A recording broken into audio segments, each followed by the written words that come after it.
Hey, it's Cashflow Mike and Blaine Birch, and we are doing episode 58 of Nobody Told Me with Mike and Blaine. And I'll tell you what, we are sponsored by and brought to you by, and if you haven't checked it out yet, go check out mylifeinabook.com, mylifeinabook.com. Blaine, my man, how are you? I'm doing good. I'm excited to get number 58 kicked off. You told me the quote right before, just as we were getting on, and it was in one ear, not the other. So you'll tell me again. But what are you drinking today? All right, so I found one I hadn't seen before. It's out of New England. All right, so I kind of had to look it up. I don't get up that way much. It's by Fair State Brewing Cooperative. It's a hazy IPA, but it was the can that drew me. Look at the simplicity behind the design, right? Mr. Nice. Falcon by Fair State Brewing Cooperative. So I'm excited. I was trying to figure out how much alcohol is in this to understand whether or not Going to be in trouble. I'm going to be able to make it through the podcast. So I'm gonna have to get some, I can't see. That's I can't the old it's too small. Yeah, it's too small for me to look at. Isn't that funny? That's right. It'll get more clear as the show goes on, I'm sure. 7.3. All right, so I'm going to be. I'm going to have that nice feeling right by the end. I'll have that nice little feeling. Just be comfortable by the end. I'm doing a brewery from British Columbia, just west of us over the mountains here, over the Rockies. And this is a really good beer. I've had it, I haven't had it in a couple of years, but for a while I had quite a number of them. And it's called Naughty Hildegard. And I kind of that. It's like at the Naughty Nun, which I think is kind of funny, actually. And I don't know who Hildegard is, but apparently a nun, and she's been nutty. And it's from Driftwood Brewery. That's none of your business. No, there we go.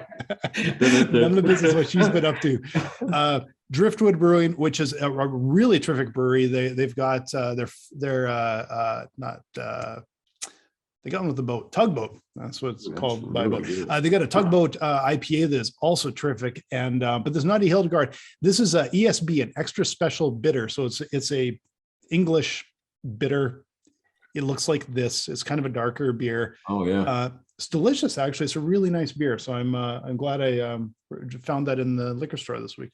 You know, this has got a really heavy citrus taste for an IPA. I mean, and I just looked it up. You remember how a couple of weeks ago I brought up the cryo hops?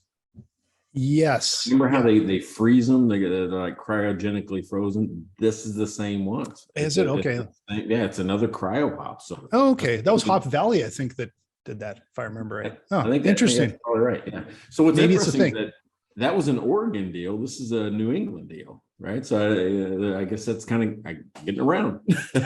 there. It's all the rage. Or at least there's a couple of breweries messing around with it, one or the other. All right, what are we talking about today? All right, so I thought it was really cool. All right, so a guy named Peter Shankman. I don't know much about him. We're gonna have to kind of look him up if you've ever heard of him before. But nope. He says that you can't make anything viral, but you can make something good. And right off the bat, first glance, I kind of believe that. Yes. Yeah. You can't force viral. I don't think there's any way, shape, form, and I don't really care who you are. If it's not interesting, if it's not good, I guess I shouldn't necessarily say that, because there's these influencers with like 8 billion people that watch their stuff. But if they don't deliver, you're only as good as the last post you made, right? So, if they don't deliver, they'll start losing people, they'll start losing that confidence. But starting from scratch, you can't force something to go viral. You'd have to have that network to start with. I mean, if there was a secret formula, man, you would think we'd all be doing it. But here's what I think about viral anymore. And you've got to do something dumb to go viral. I don't think good stuff goes viral anymore. I just don't think, really. Especially if it's a business. It's somebody doing something dumb or somebody getting into trouble or somebody. That's what goes viral in my mind. I never see a product, and then here I am looking in my background like going, oh well, maybe this one. Have you seen this? I'm gonna give an unpaid sponsorship to this company called Fish Skin.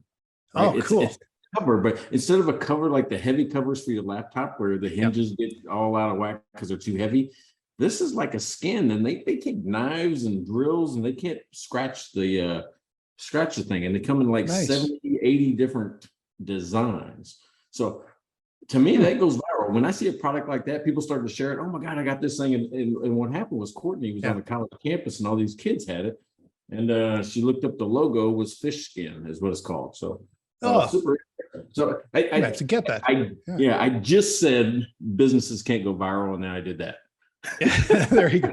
Yeah, but will that make it go? But see, that they did something good. So but you can't force viral, and I don't think we've ever gone viral. I don't know, like, financial modeling is going to go viral, but it's been weird. Like I remember especially when we first started Dry Run, there were a few times where all of a sudden we had this little rush of people signing up, and we never did figure out why.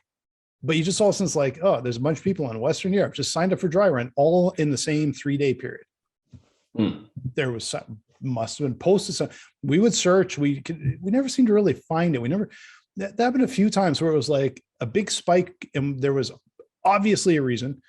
We went maybe mini viral, not true viral, but enough that there was a little network or a community or something that picked up, and it started to get a little run going. But we never did anything, I don't think, intentionally. We couldn't force it. I don't think there's anything we could do. Like we could do something, like you said, do something that was good. We could have something that was fun or something that we thought was funny or whatever. But you can't make it go viral. You just have no control over that. Yeah. So, hey, we started right into this. This is pretty heavy. So we're just going to give her today. All right. We're just going to give her. Yeah, we're already giving her. All right. So what about that? Let's define viral in your mind. I mean, what do you think viral is? Yeah. Okay. So that's the thing. People are just going to like, oh, what are these guys talking about? Because two old guys trying to talk about what viral means. Well, I don't really know. I'm just guessing. But to me, in my mind, it's something that catches some fire. It gets shared. It's like geometric growth. It gets shared really quickly and kind of blows up. And suddenly it's across the globe, and whether it deserves it or not. I think sometimes things that you hear of going viral and, like a YouTube video or something on Reddit or whatever it is. A lot of times they really I don't know if the quality is there.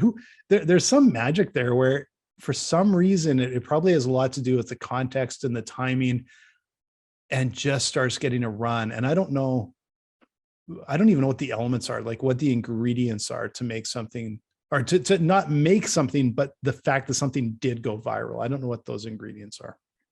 Well, I mean, think about it. Pieces of information have always been viral in some sort, right? Because what it means in actuality is that something gets widely distributed, circulated rapidly, pretty fast. Like it goes through. So you think way back where it's just gossip, or even like the gold rush. I mean, how do people just start taking off all at once? People saying, I'm packing up everything, I'm selling everything, and I'm going west. Well, the news of gold and the promise of wealth created a viral message, right? It's over there. Yeah, but there's that promise of wealth. There's something in it for you, potentially in it for you if you go there, right? I wonder if that is really included in viral, because in viral, the way I picture it, there probably isn't anything in it for me except for maybe some really short-term slight bit of entertainment. Like if I'm thinking like, what was something that I just point on the air that I remember that went viral, that I thought went like global really quickly, and it was that. I think he was South Korean musician who he did like the cowboy, and he's got the I don't know if you remember this song, and it's like nobody heard of it, I don't think, one day, and then the next day everyone has seen the video of this song with this dance. I can't remember what it was called, but it felt like it went global literally overnight. I don't know if it actually did overnight, but it seemed to go that fast, and it was just like went from nobody knew it to everybody knew it. And it wasn't even like I don't know, it wasn't music I would listen to, but I had heard of it, like I'd seen it. I don't know why, Well, and you're thinking about it in the more recent terms, which is, the internet causes things to go viral. If one person likes it and they share it, and it's but the way it's defined is it's just rapidly distributed across a wide net, right? Which is like you said, hey, it went global. You know what? You know what it reminds me of? Of virus. Matter of fact, the definitions are that's a subset of the definition. Yeah, right? There you go. Like it spreads, right? It spreads really fast. Spreads like a flu. Yeah, exactly. Yeah. How come you said flu and not the other thing? Oh, I've got I didn't do it either because I don't want to be banned. I've got fatigue. I think I'll call it. That's right. We don't want somebody monitoring like sound waves, like going, "Oh, they said that word. What is it?" Yeah. No longer relevant.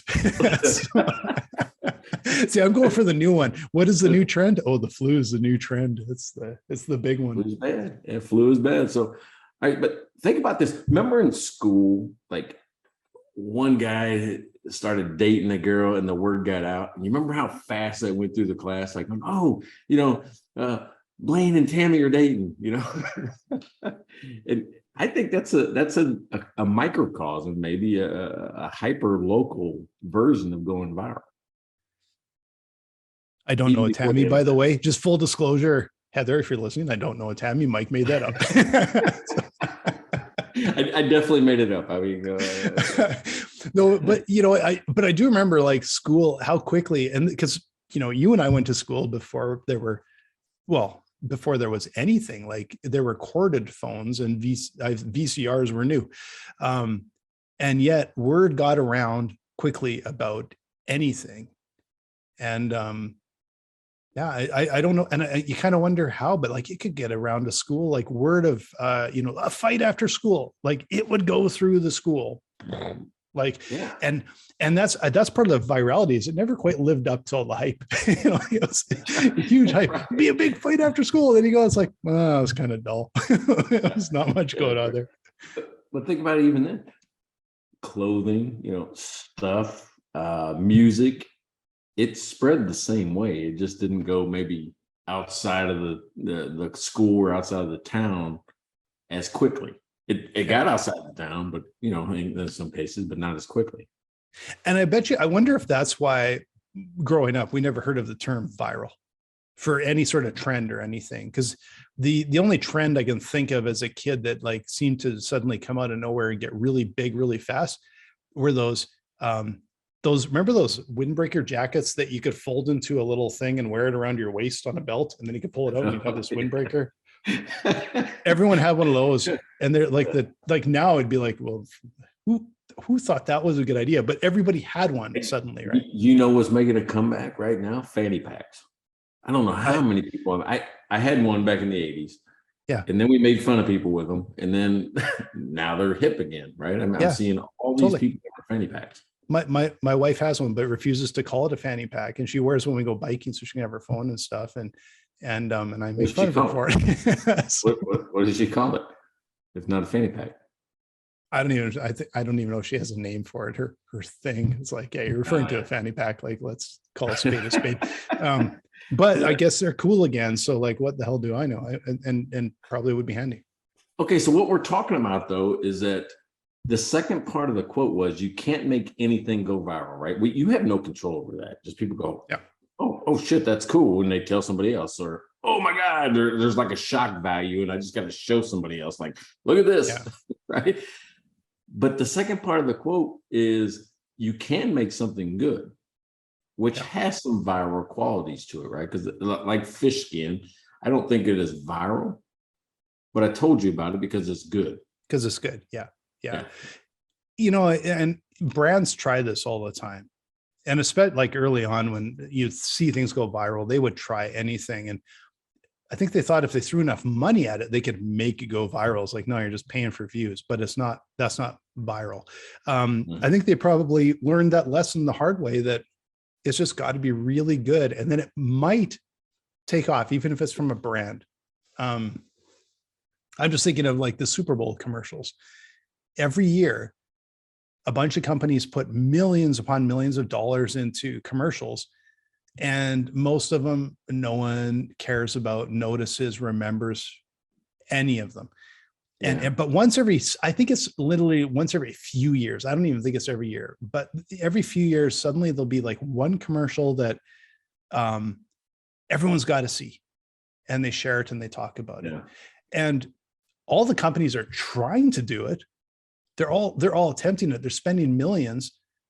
They have no control over it. I always laugh when people like think, advertising is so evil because it just forces people to buy stuff. It's like, no, it's the opposite. Like, nobody, you can't force anybody to spend a dime. Nobody wants to spend a dime. You're completely at the mercy of the markets. And that's the same thing with something that's viral. Is all you can do is try and do something that's really good. And if you get lucky, for whatever reason, it's a slow news day, whatever it is, something goes viral. Yeah. Well, that's probably what happened to the Dollar Shave Club advertisement, right? How they went really viral. And maybe it impacted sales, maybe it helped sales, but more people probably watched the advertisement video than bought.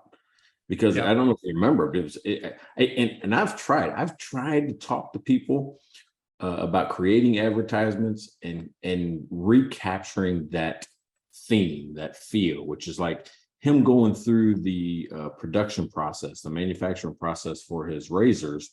But there's all this weird, chaotic stuff happening around him, and he's just walking through talking about his stuff, and just he's casually handing off these things to like a gorilla, or it's just like, and he's only talking about his razors in a casual, professional way, but chaos is going on all around him, which makes it an interesting view. And I'm like, oh man, how do you capture someone's attention when you're like going, I'm kind of listening to what he's saying, but I'm trying to figure out all the hidden Easter eggs in this video. Yeah. Well, and I think that the brands, like the big brands, retail brands or consumer brands, as much as they try, they're always trying to do something good. They have the budget and everything. That is the absolute, I think, the exception to the rule. Those things don't go viral. The things that go viral, if you think of, like, it seems like 1 out of 100 is connected to a brand. The other 99 are just like, how did everyone suddenly see the video? Or the kid with the weird expression on their face, like literally is like, well, the entire world saw that. I don't know how you do it. How does something catch fire where it's like it's a dog that sounded like he talked.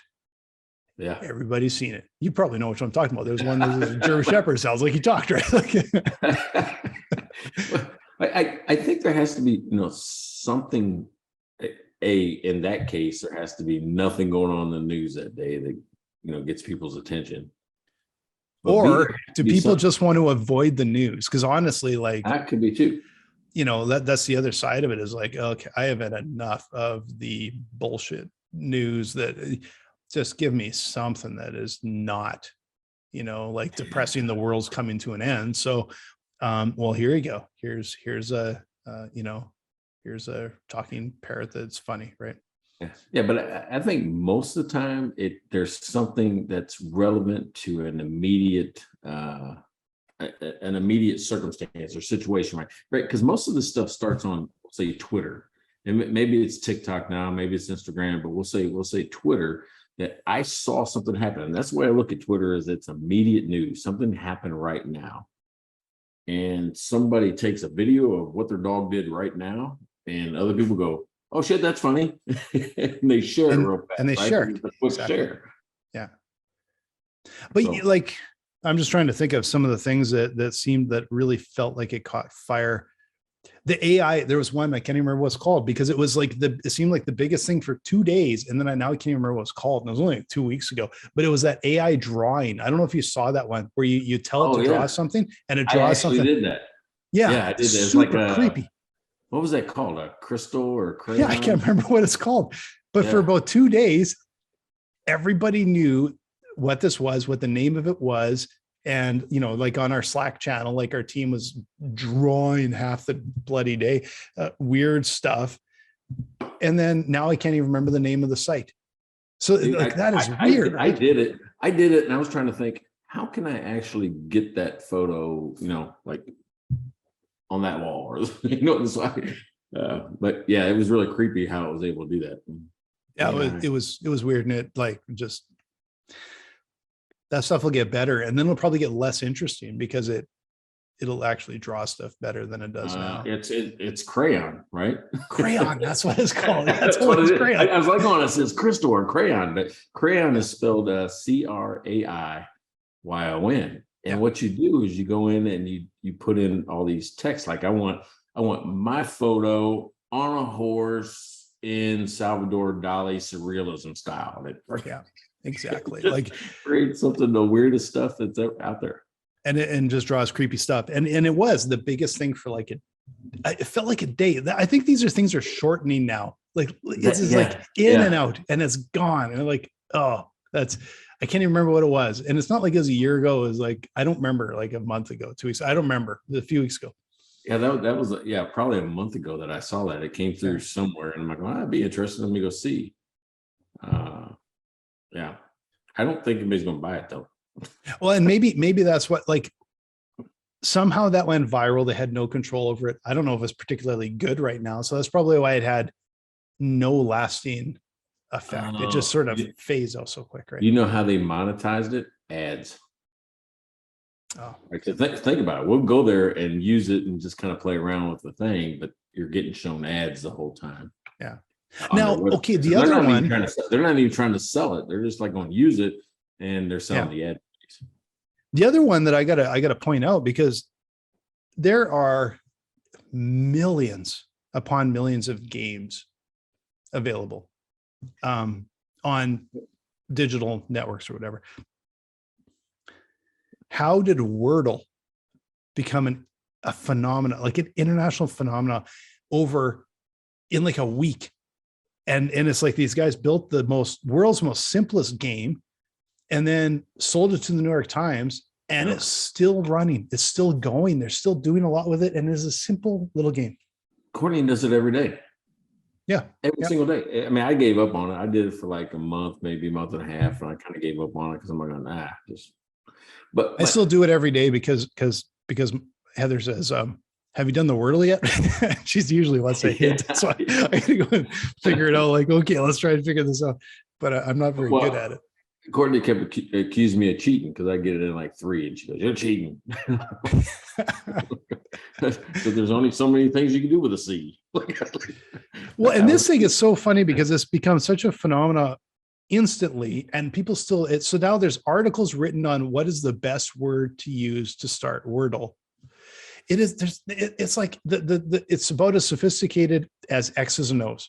And there's strategy articles. Yeah. What do you use? What's your go-to? I use audio. I just saw that one time and I'm like, that's a good one. It's got a bunch of vowels. And then I know it's just an E. I'll use like place. I'll start with like place or steak, because it gets a couple of the, E's and A's, but then you got a C or a P or a K, some of the weird letters in there too. So you need a second attempt. You can go back with a more common, because you got the weird letters out of the way. Yeah. Steak's a good combination of good letters and weird letters. I did hear the other day, there was, I can't even remember what the word was. There was one word. It wasn't a word I even knew, but someone had come up with this word that is the best word for Wordle because it had the right letters. And I was like, and I would stick with audio because I just, it has most of the important vowels, but Hey, it is weird how this thing what's that? Have you ever got it in one with audio? Have you ever got it in one? Oh, and I know they know that everyone uses audio, or so many people use it that they'll never pick that word. So like, I'm never ever going to get it in one. I think I've gotten 2 once, maybe gotten 3 a bunch of times, but yeah, weird. So far off topic, or not? We're not really off topic, but like, we're talking about this thing going viral. Yeah, we're talking about how Wordle went viral. And I'll tell you, one of the values that I like putting in businesses is simple over complex, which means if we can find a simple answer to a problem, that's way better than making one that's more complex. Oh, yeah. And that's what Wordle is. Hey, you got 6 tries, simple 5 letters. That's what it is. And it was 2 guys just trying to challenge each other. It's like playing hangman with the alphabet. Yeah. Yeah, that's And exactly what it is. and it doesn't even have the hangman part. Like they took that away. It's like, whatever, we'll do it. You got 5 Yeah, tries. yeah, That's it. you got that's exactly what it is. It's hangman, but with no hangman. Yeah. But you're right. Like it's just something that was so simple. And when you think about the things that have gone viral that everyone seems to know about, think about how they tend to be really, really simple. I can't think of something that went viral that is really complicated and tough to do. No, they're like the dumbest, simplest things that go viral. We say that, but sometimes complicated things have a resurgence, like Dungeons and Dragons. When I was a kid, that was the big thing, right? That one of the older kids in the neighborhood always wanted to be dungeon master, and he always knew more than the rest of us. And he would make these elaborate maps, right, and send you on a quest. Yeah. And then it died out. Like too many people made fun of folks, but it's such a complicated game. You really have to understand not only the dice, the story, all the effects around it. It's making a comeback. I was talking with a friend of mine the other day, and he mentioned his son is playing Dungeons and Dragons. I'm like, that thing is like, I don't know, 30 years old or something like it. And it's more, right? And it's still going. But when you think about it, when you actually think about the complexity of games, that is actually a pretty simple game, right? Like it's like you got I can't remember because I haven't played in 30 some years, but you have a book that kind of guides you through a story, and you got a dice that you roll. And I don't remember anything else by that. Like, it's just, there's not much to it. There's not a lot of complexity. You're not plugging into anything. You just got a little book, right? You and I just said the exact opposite. I think it's a complex game, right? It's not like a video game where you're seeing the characters and all this stuff happen. They have to describe the characters. You have to understand, if you're playing with 5 people, the person next to you could be an elf, and the other person's a troll, and the other person's a just like all these crazy things, and they have different abilities. They have different strengths or weaknesses, and maybe 3 turns ago they got this spell that you forgot about. I think right that you have to keep up on it. The thing to me though is there's no platform involved. There's no. It's like you buy it for, I don't know what. I have no idea what. Like a Dungeons and Dragons game would go for, but like I would expect you're not buying a console in games. You're just buying like a book, a booklet or whatever. But no, I get what you're saying, but you're right. Like that's something that just sort of blew up out of nowhere. Yeah, it's coming back. And now there are clubs, and there probably was back then, but there's clubs at these collectibles and gaming stores where people go. We're like going, why are people at this little collectible store? It had a full parking lot on a Sunday afternoon. And I'm like, oh, they've got a club, right? They've got a club playing one of those board games, one of those ones that you can't play online. They've actually brought it back to face-to-face, right? Sit down at a table with us and play a game. Yeah. I think simplicity, and it's funny because simplicity, like I basically listen to music 2 ways. It's either on Spotify, which in a way is simple. It's just, on my phone, I got a playlist, you click play and it just kind of goes and has all this intelligence in it. But when I'm in my office, I've got a turntable right here and a rack of records. Yep. And there's something that I love about the sound and everything, but it's so simple. And you play a side and you play the whole side and you flip it over and you play the other. And I mean, maybe that's more into nostalgia, but vinyl now is something I think press and play on Spotify is much more simple. They're both simple to use. Spotify is probably easier to use, but there's a simplicity of a record that you don't get on Spotify. So it's kind of weird, but yeah, no, I get it. Hey, but I don't think vinyl's gone viral, but it is outselling everything outside of streaming. So that's kind of interesting.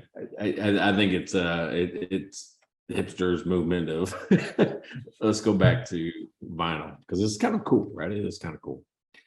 But Blaine, I got a question for you. Did you know that today's episode is sponsored by mylifeinabook.com? That's right, mylifeinabook.com. This is probably the most thoughtful gift that I've ever come across, especially for my parents and my grandparents. And it doesn't matter even the occasion, it could be their birthday, Christmas, anything. It's basically a very powerful way to connect emotionally and preserve those most precious moments. You know what I'm doing? I'm really showing them that I care. And best of all, it's an instantaneous gift. You get it even at the last minute. You can get it. You can answer the questions. It's great. And this is how it works. Every week, My Life in a Book lets you choose from a list of thought-provoking questions, or you can write your own, which gets sent to your relative by email. And I was telling my parents about this the other day, kind of like expect an email because this is what's going to happen. But I just thought it was a brilliant way to do this, is like one question a week. You don't have to write a book, just quick answer to the question, and it's going to work. Your relative writes their answer, and you can choose to add a meaningful picture. This happens every week. And at the end of 1 year, all their stories get combined into a beautiful keepsake book that you can store your relatives' memories forever. You can pass them on to future generations, and which are printed and sent directly to you. So I think it's a brilliant way to do it. It's like you're doing a little bite-sized chunks every week, and suddenly you have like a year's worth of questions. That to me is amazing. That's just awesome. Hey, if we're going to have all these books on our shelves, why not one about us? Why not one about my family? I mean, it's great. So you can request as many copies as you want, and even get in a audio format as well. With mylifeinabook.com, you can give those you love the most precious gift and personal gift that tells them that they're meaningful to you, all future generations. Hey, $10 off of your first purchase. Just go to mylifeinabook.com and use discount code NOBODY at checkout. That's mylifeinabook.com. Use the discount code NOBODY and get $10 off your first purchase. Compliments of us. And I may use that code myself. I'm definitely I'm going to do it too. I'm going to do it too.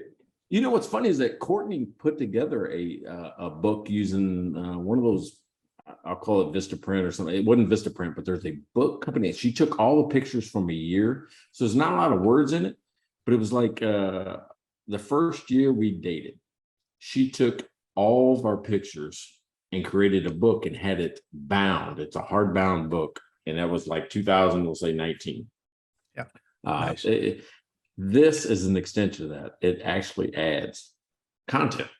Yeah, there's stories. The stories make it really interesting. As much as photos are great, those stories and that context. Because how many times have you seen, like we have in the basement here, we have these black and white photos, and you're like, I wish I knew the story about that. I've got one.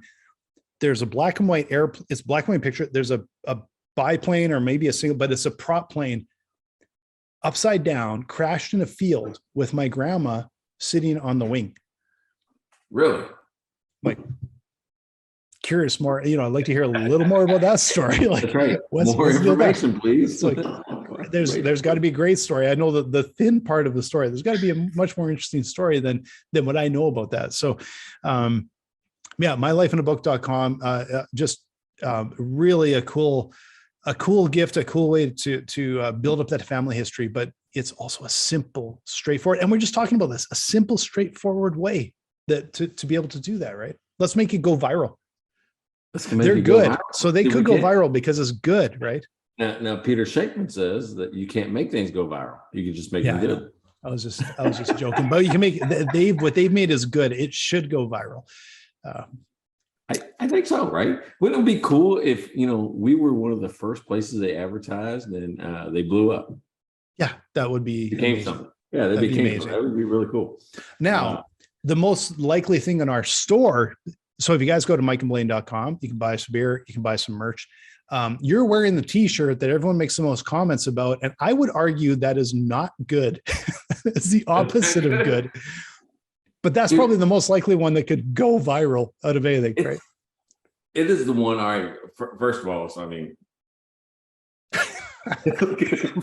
but that's why people make comments. They're like going, a matter of fact, today, the guy at Truly Financial says, who's the other guy with you on the shirt? Who's the other guy? Who's the other guy? I'm going, well, that's my podcast partner. That's Blaine. This is Mike and Blaine. This is Mike and Blaine's shirt. Now, I don't anticipate a lot of people are going to buy this shirt, but it is funny.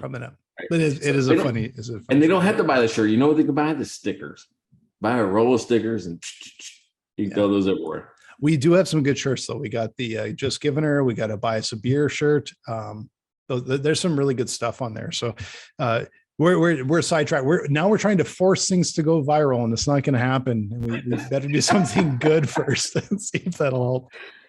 Hey, so how do you think we're doing on this advertising thing? It's our first big sponsor. And by the way, if you want to be a sponsor, just go to mikeandblaine.com and click, hey, I want to be a sponsor, because these guys pitch. I mean, we're like Barnum and Bailey up here pitching.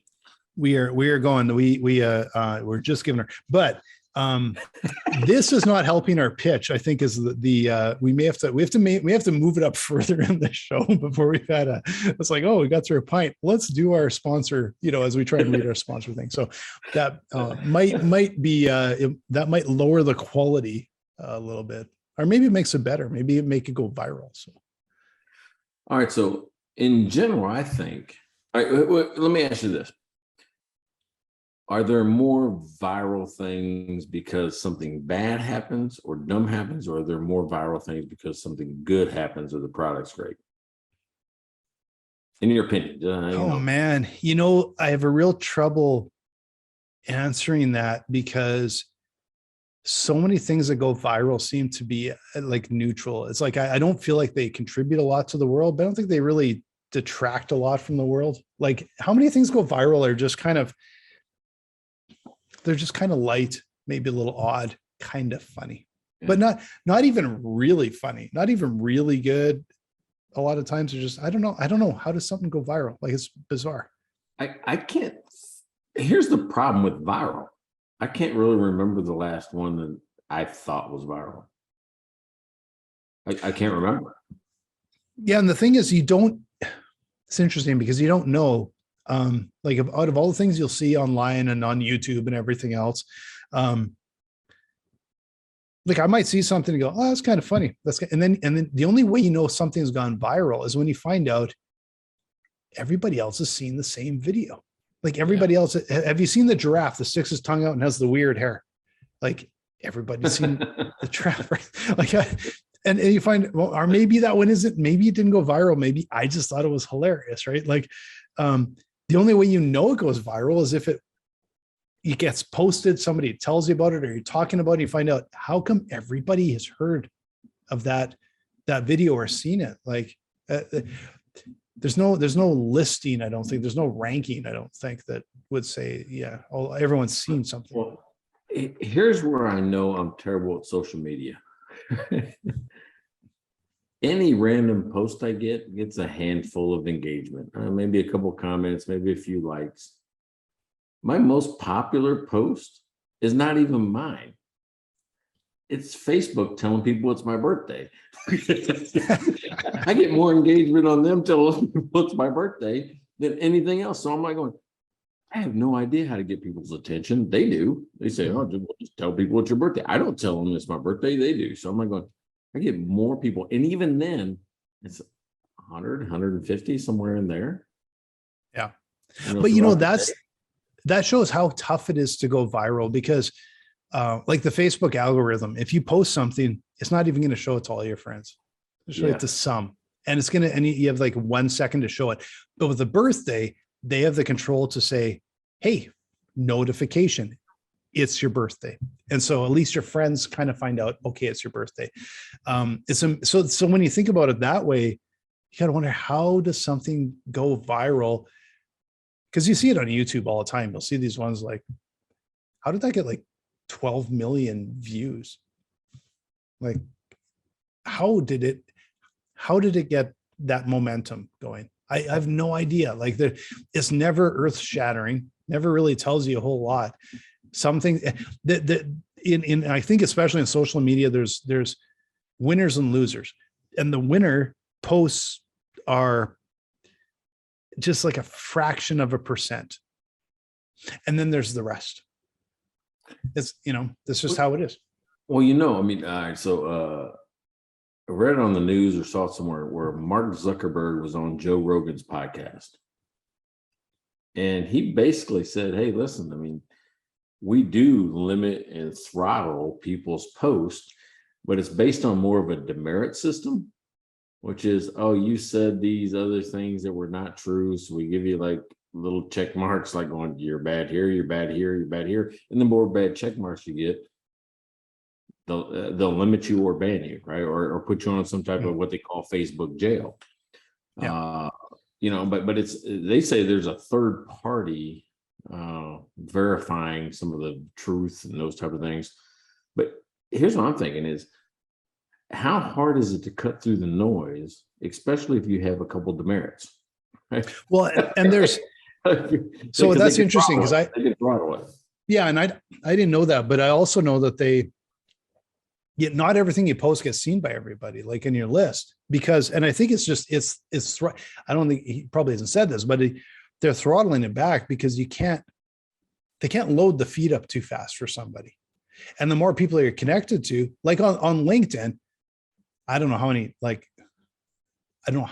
thousands of people I'm connected with on LinkedIn. If it showed me every single post from every single person that I followed and was connected with on LinkedIn, I'm sure my feed would be going just like it'd be like a film strip. You wouldn't be able to follow it, right? Well, so they must be throttling it somehow. Well, and you wouldn't see the stuff that you think is important. So what they're also trying to do is saying, okay, well, he stopped on this, clicked on that. He likes this type of content. He likes this person more than that person because he always comments or likes their post, right? So what they're trying to do is say, okay, we're going to give you more of the things you like and less of the things you don't like. I think that's the intent. That's the intent, right? Yeah, and that's the intent of it. But it's also there's definitely that they're bringing, but that's the other side of it is if you want to pay to have something boosted, of course, that's the way they also get revenue, because they're kind of saying, well, here's all of our excuses on why we want to show you everything or show your people that are following your site every single thing. Because really, in the end, they want you to pay. They want you to open up your pocketbook, right? But on the other side, like my feed, it seems to learn, and I do, but it's all beer and breweries now, because I like all the breweries, all the beer we feature and everything. So it's like almost all my feed is breweries now, I think. But when you're talking about boosted posts, you're talking about like the sponsored ads, right? Yes. What is the frequency that happens on your feed? Do you know? Like here's 1, 2. Not a clue. Okay, so I had 2 regular posts and a sponsored post. So that would be, then there's a suggested for you, which I don't know if that's sponsored or not. So it's like, you like, we see you like the St. Louis Cardinals. So I've got here's suggested for you. You're not part of the St. Louis Cardinals group or whatever. Well, and the other thing is Google does the same thing. They track where you've been. So if you've been to a site and it's like, oh, you looked at this sweater, and even if I've bought the sweater, they're going to show me it for the rest of my life. Like Unbound Merino does that. Like this is my t-shirt here. I'm Unbound Merino. Love the shirt, by the way. I'm going to give them a plug because it is awesome. But I see them on my feed like every day, and I'm like, I've already bought and I already know about them. But it's coming in every day. All right, check this out. I just looked at the top of my feed. 8 posts. I only went down 8 posts. Yeah. I had 2 sponsored posts and a suggested for you. So the other 5 were things I'm interested in, people that I'm connected to. Yeah. Yeah. So that's a huge amount of my space, my real estate that you're taking up.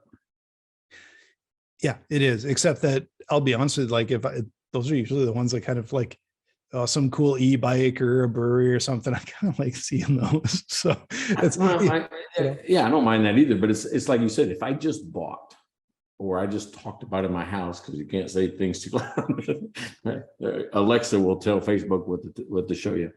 Yeah. But it's one of those things where after I bought it, I don't need another garden hose today. I just bought one yesterday. I don't need another one today. Usually they don't work out in a day. Yeah, exactly. It doesn't have that kind of intelligence. You should be able to say, I bought that. Don't show me it ever again. The other thing that like the news postings, like I use Flipboard and Apple, and like I got a bunch of things going, and I should be able to say, don't show me this stupid garbage anymore. because I don't know about you, but I hate ones that they it sounds like an article and you look at it and what they're doing is like, how lazy is this? They write a little brief and then they just put in comments from people on Twitter to try and and like, get lost. Yeah. Like if you ever cite Twitter in an article, I should be able to say, don't ever show me that writer's garbage ever again in my life, because it's just the laziest garbage. I think you can do something like that. Either hide the ad or hide the notifications from that person or whatever that. I think you can block certain people. This is on Flipboard that I get that all the time. That drives me nuts. Maybe I should check. Maybe they have a way to do that. Hey, are you a sucker for a good headline like I am? And I'm almost always disappointed. I'm always disappointed. You know, there's headlines now that when I see the headline, and I'll tell them, I'm like, in my mind, I'm like, F off, and I won't read them. And I've gotten to the point where there's these ones where I can't even think sort of offhand, but you can tell it's like, it's kind of clickbait, or it's like, it's got that hook. And I'm just like, screw. Those are the ones too. I just want to go delete. Do not ever show me this writer ever again in my life, because that's the kind of garbage they're posting. I don't want to ever see it. And so I may be a little bit of the opposite. If I see a headline and it looks like BS to me, like I am vicious. Like I just hate it in my feed, you know, and the manipulative garbage headlines, that just drives me nuts. Now you mentioned electric bicycles earlier, and I'm like going, that seems like something that gained popularity real fast. But in reality, it didn't, right? Wasn't there like, remember those ones back in the 80s where you could crank them up and they almost self-propel you based on your own power? Yeah, I think and mopeds. I think they've taken the a long, the moped. Was that what it was? Moped, but those are gas powered. There's okay. I gotta tell you, there was something else that was gas and pedal power. Gas and pedal power, but it was like a two-stroke motor with, like, you'd use that oil gas mixture or whatever. And I got to tell you a story because it's quite hilarious. But my wife and I were riding this down in Scottsdale, and we were riding just regular pedal bikes, and we were riding down a bike path through a green belt, and it's beautiful, and it's just this nice, and it's just people jogging and riding their bikes by and walking their dogs, and then we just hear this. I'm like, the hell is that? And I wish I had a camera out. I don't usually like the type that wants to get pictures of everything, but this was just amazing. We literally got out of the way, and this moped goes ripping past us, but the guy wasn't even pedaling, but he was about like 3 feet wide, and this thing was loud, and there was the smoke coming out the tailpipe of the bike, and he had a cigar, and so there's smoke coming out by his head, and it was like two long lines of smoke, and this noise, and just right past us down this path, and it just hung in the air, these two stripes of smoke. Like, that is not what should be on the bike path, right? Like it was quite something, but the guy, like, no shame, just like, get out of the way, I'm coming through, you know. That is funny. All right, so we've got to where you can't make anything viral, but you can make something good. Do we agree or disagree with that statement? Well, I think what it comes down to is, if don't even think about trying to make something viral, because it's not going to work. Like, if you intentionally try and do that, I don't think it's going to work. All you have left is try and make something good. Something informative. It's just well done. It's good. If you get lucky, maybe for whatever reason, the network picks up on it and starts share. But I do have to disagree to some degree, because I still like to think of, there's so many things that go viral. They're not very good. I don't think that would increase your chances of going viral, but like if Crayon was actually unbelievably good, I'm not sure everyone would know about it. The reason they know about it is because it's kind of bad at what you tell it to draw something and it's so weird and creepy, which is not really what it's intended to do. which is why it went viral, right? So that's the other side of it, is sometimes it's how many things have gone viral is because it's a video of someone screwing something up epically bad. That's why it's gone viral.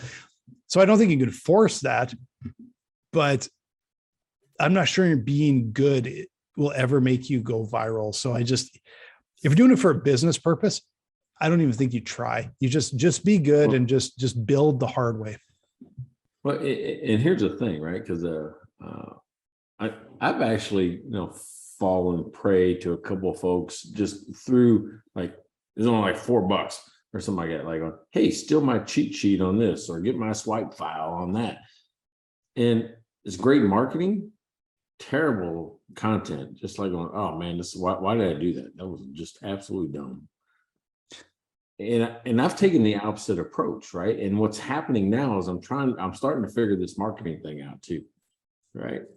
With the clear path to cash. And meaning by that is I just did 2 seminars in, Houston, Huntsville, and doing another one in Memphis. I sold 265 books in the last 2 weeks. Is that crazy? Yeah, nice. And I know the content's good, but I haven't figured out how to market. That's why this conversation is really important to me, is how do you get somebody to actually look at your stuff and know that they're getting something good? Well, but the big thing for, like, because this is business, right? The number one thing is getting people to buy. Like, it's that first sale. It's the first few sales that validate that people are willing to spend money on that. That's the hardest one. Right. Then it's like, okay, now we can build on it. But I think for businesses, the same thing with dry run. Like, I'll be honest, I've never in the last, I don't think ever, we've had a conversation about how do we go viral. That's never even been. Never a business plan. No, never been even. I've never even thought of it. What we talk about all the time is better understanding the market, better understanding our clients, and we're always working on this, trying to figure out who do we help the most? How do we help them the most? How do we get that message out to the right people at the right time? That's always a challenge. And that is about being really good at what you do, really good at identifying your customer, really good at identifying the messages and the problem you solve, and communicating that. Viral is not something that seems to be intentional in business. And, like, when you think about the types of things that have actually gone viral and grown viral, because people point to it, like Twitter, Facebook, TikTok, like, the reason they can point to it is because you probably run out of examples at about 10, like big examples that actually, so to try and do that in a global market with 100 million businesses, and your idea is I'm going to do it just like Twitter. Well, yeah, Twitter, Facebook, TikTok. I don't know if LinkedIn might be part of that, YouTube, Instagram. Like, you run out really quick of big international multi-billion-dollar successes that somehow grew virally. That's I think it's a really tall order. I don't think that's a business plan. I think if it happens, even just to a smaller level, that's great, but I don't think you plan for it. Yeah. So bottom line is, don't plan to go viral. Just plan to do something good. Plan to be good. All right. So, hey, you've been listening to Mike and Blaine, and Nobody Told Me with Mike and Blaine. And a couple of ways you can support us. Hey, you can buy a beer, you can buy some merch. If you're a brand, you want to be sponsored by us, go to the website, check that out. More importantly, go to mylifeinabook.com, get it for you, get it for your family, put in the promo code Nobody Told Me, save $10, and start your family's history in a book today. And I do want to mention on top of that, like, you're going to save $10 is 10%. Like, this is not costing hundreds of dollars to do an entire year's worth of stories and have a book delivered to your door. So I think it's terrific value, an amazing product. Go check them out, and also check out mikeandblaine.com. We got some great stuff going on there. Watch some of our other episodes. We're on 58. So we've done, 58 now in the rearview mirror. There you go. Hey, another good one in the books. Great seeing you. You too, man. 59 next week.